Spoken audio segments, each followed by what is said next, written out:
তো ফাইনালি আমরা চলে এসেছি মহাকুম্ভ মেলাতে। তো জানি না কেমন হয়েছে ভিডিওটা, ভালো বানাতে পেরেছি কিনা, দর্শকরা তোমরা বলবে। প্রথমবার মহাকুম্ভ মেলাতে আসলাম উত্তরপ্রদেশ, খুব বড় সড়ো মেলা লেগেছে। তোমাদের যদি ভালো লেগে থাকে তোমরাও আসবে, এই ভিডিওটা দেখার পরে তোমাদের আসতে ইচ্ছে করবে।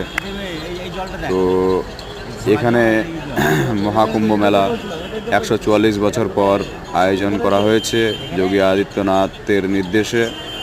হ্যাঁ, তো সেই ক্ষেত্রে মেলাটা ম্যাক্সিমাম বড়। এখানে গঙ্গা আর যমুনা মিলে দুটো নদীর সংযম ঘটেছে। সেই সংযমের এখানে আমরা স্নান করতে এসেছি। করে এই যে আপনাদেরকে দৃশ্যটা দেখাচ্ছি দর্শকবৃন্দরা। এই দৃশ্যটা দেখেন, ভালো লাগলে ভিডিওটাতে লাইক কমেন্ট শেয়ার করবেন। প্রথমবার ফেসবুক ইউটিউব করলাম, তো জানি না কেমন হলো। ভালো লাগলে অবশ্যই কমেন্টে কিছু লিখবেন কমেন্ট বক্সে। তো দেখেন কত সুন্দর পরিবেশটা, চারিদিকে আলোকিত হয়ে আছে।